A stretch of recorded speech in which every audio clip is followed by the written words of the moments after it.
please, have a seat.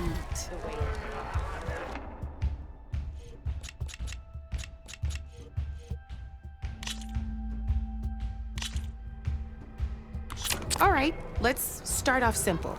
The Tanakh like to say that Machine Strike is a game of pure strategy. We each get a set of pieces. Each piece represents a kind of machine, and each machine is worth a different number of victory points. And to win the game, you'll need to gain 7 victory points by destroying the opponent's machines. It can be tricky remembering the details of every machine, so we use these notes to keep track of them. You see that number on the top right corner? That there is how many victory points you'll get for destroying that machine. Notes also tell you how far a piece can move, how powerful their attacks are, the distance they can strike from, and of course, their health. Okay, that's enough for now. Let's just play. I'll explain the rest as we go. I own the board, so I get to choose who goes first. Since this is your first time, I'll let you go. Usually you get to choose which pieces to set on the board, but this will do for now. Pick up that machine piece to your right, and move it forward. And remember, each machine can only move a certain distance. Take a look at your notes if you need a reminder. Easy enough, huh? Now, you get to move 2 machines each round, so go ahead and pick a second machine. Perfect. There's not much else to do for now, so just end your turn. We're forging onwards. Let me move my pieces here. And we're back to you. This time, why don't you try attacking one of my pieces? Try with that machine on your right first. Now move the piece. When performing an attack, you'll be testing your machine's combat power against the opponent's. A machine's combat power is a combination of the terrain your machine is standing on and its own attack power.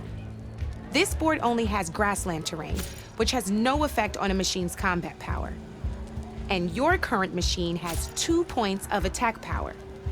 So in total, your machine's combat power equals 2 points. Since my machine isn't the one attacking, it has 0 points of attack power. And just like your machine, it's not affected by grassland terrain. So right now, the difference in combat power between the 2 machines is 2 points. This means your machine can do 2 points of damage to my machine. Did you get all that?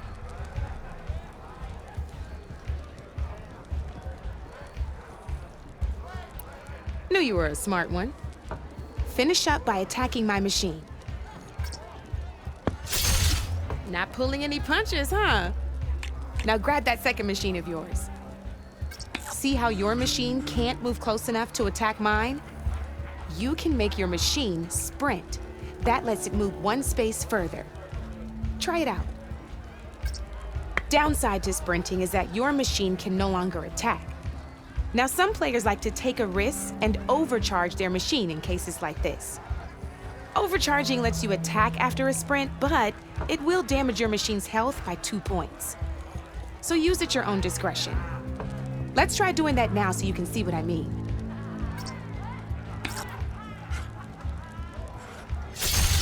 That's about it for your turn then.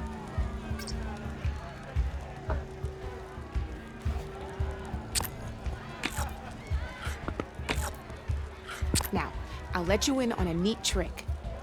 That machine of yours, the one closest to me, grab a hold of it.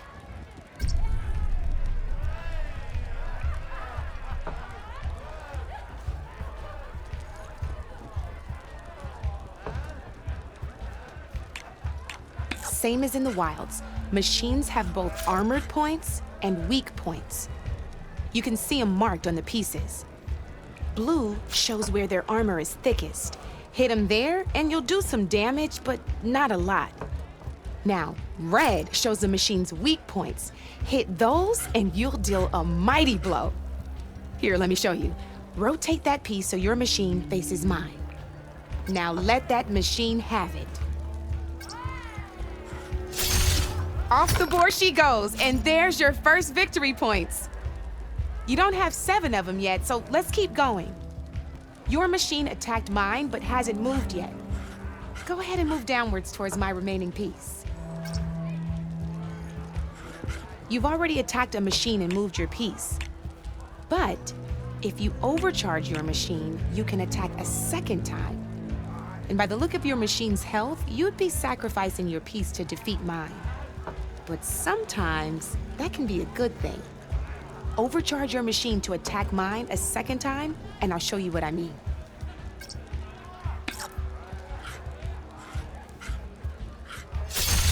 Ain't that a thrill? Now, because your machine was knocked out at the same time as mine, we both get the victory points our machines are worth. Good news is, since you're the one attacking, you're gonna receive your victory points before I do. Which means you can reach the coveted 7 victory points first. That's why sometimes losing a piece can be the best way to end a game in your favor. Now, you'll notice you didn't get quite up to 7 victory points this time, but you did destroy all my pieces. That means you're the winner!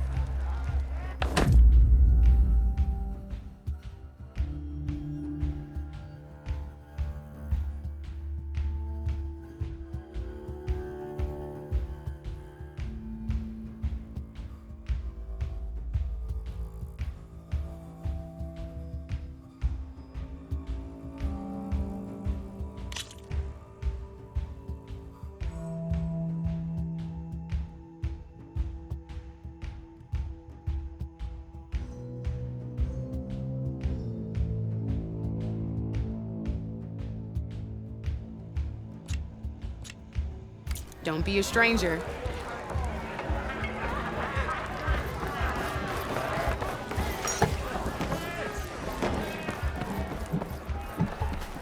Come for another round?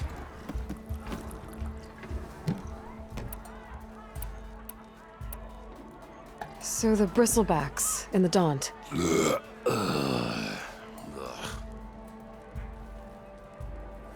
Where did they come from? That's the thing. No one rightly knows. They just showed up one day, rampaging around the valley like they exploded out of a forge. Lost some good people. But I heard talk of some vanguards trying to take them down. Did they come through here? Stopped by briefly for supplies. Ulvund was none too pleased. Won't be able to crank it to his advantage once the bristlebacks are gone. But how could bristlebacks and the Daunt help Ulvund? 2 words. Concession decree. Since no one knows where the bristlebacks came from, Ulvund has taken to blaming the Carja for him. He's hoping to dig up enough old resentments to get a strike going until the concession's signed. This is just his latest attempt. He's been trying to rile up the workers since the day he rolled into town. And people actually believe him? Lots of folks suffered at the hands of the Mad King during the Red Raids. Give him half a reason, they'll blame the Carja for anything. Damn Carja slavers.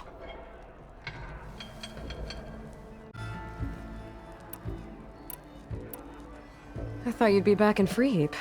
Well, after the big battle at Meridian, I went back, but realized it was running smooth. Didn't need me. Heard about the rebuilding out at Barren Light. Figured they could use another hammer. Been scraping by ever since. You could always leave. And go back east? Nah. I ain't one to leave a lit forge. Besides, someone's gotta be a squeaky wheel for the workers around here.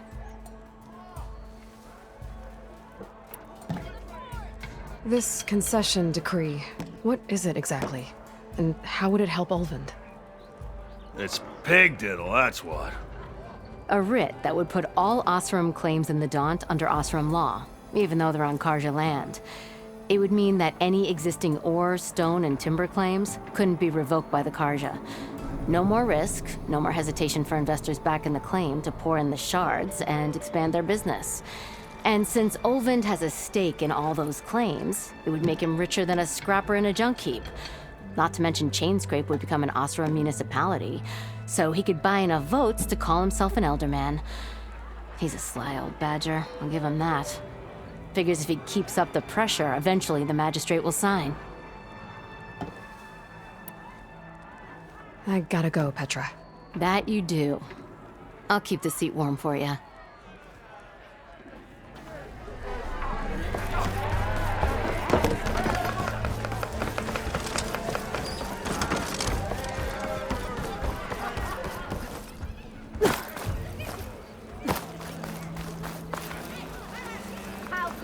Charles, I else would want...